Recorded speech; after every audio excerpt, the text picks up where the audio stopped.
the initial inspiration for this came from a moment when I was having dinner.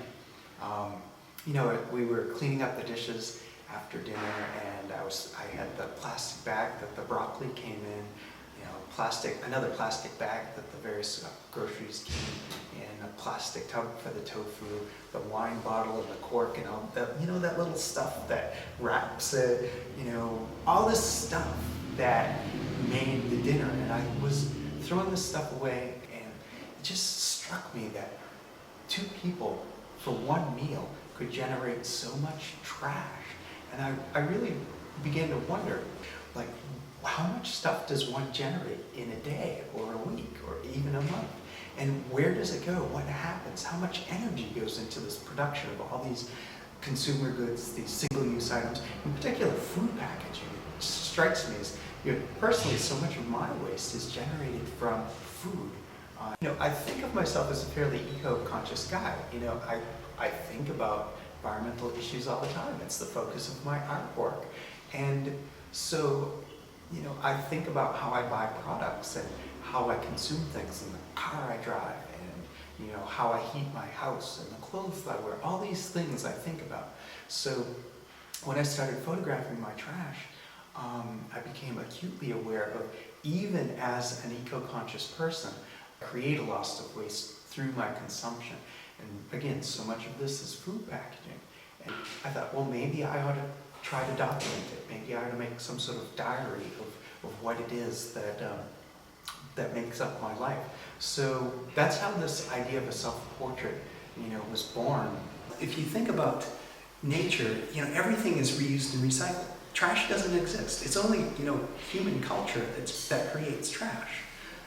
And it's mostly our modern, wealthy, you know, culture that produces these single-use items where things, you know, get thrown away. So I started thinking about, well, what if I had a connected to nature ethic that didn't have this idea of trash, that, you know, everything that you drew from nature, everything that you consumed, whether even if it were packaging, it was something that had a use beyond you, and, you know, made a circle through the environment from first use to your use, and was regenerated or, you know, returned back to the earth. So if you have this back to, or connected to nature ethic, and you came across these items of trash, I was thinking, well, what would a person think when they saw these things literally on the side of the road? I was hiking in a nature preserve near where I live, and you know, I found this six-pack ring, and it occurred to me that I wouldn't view these things as trash. I'd view them as lost valuables, that in fact they belong to somebody. I've created these found posters, you know, sort of a ubiquitous thing like you would see back home on a telephone pole. One of the things that I try to do is use humor as a tool for this discussion. And as a result of these pieces being fun, they've taken a life of themselves. And I get calls from across the country from people requesting a set of these posters so that they can bring them into their own community or bring them into a classroom and use them as a teaching aid. Oh my goodness. Alyssa. What? Finish the G. What's that? Paint. It isn't fish food. Well, keep looking. Alyssa, here's a bed. Alyssa, right there. Right there. And Jerry. Remember when he ate those? Yeah. What do you have? So cool. Hey, KFC. Reese's. Kentucky Fried Chicken. Oh, you spotted the Kentucky Fried Chicken. You know, I don't actually eat chicken except for a couple times where I got weak and I ate it. So all my friends pick on me when they see that. So I'm going to give you guys a few photos, and if you would stick them on the wall for me, that will help me finish the installation. Is that okay? Do you guys want to do that? Yeah. Make sure they overlap. Thanks. Thank you for the help, too. This is a big project. It's taken me forever to do this. I can't take my hands, Ben and Jerry's fish food. Yeah, don't touch it. That's the wrong one. Fish food. Have left from the So something like this, if we could, That's nice. if you would cut smaller pictures. What would be the most common item that you throw away? Paper. Paper. What kind of paper?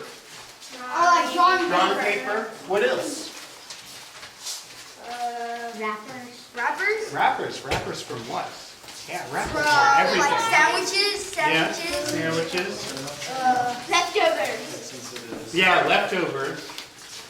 You know, one of the things that I found in my trash was that wrappers from food was one of the most common things that I ended up throwing away.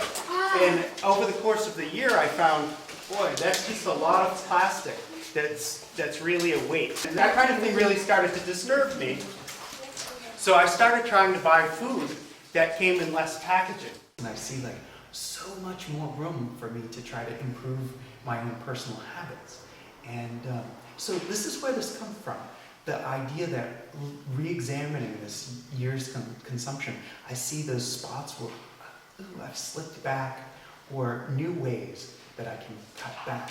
So, you know, this truly is a struggle every day.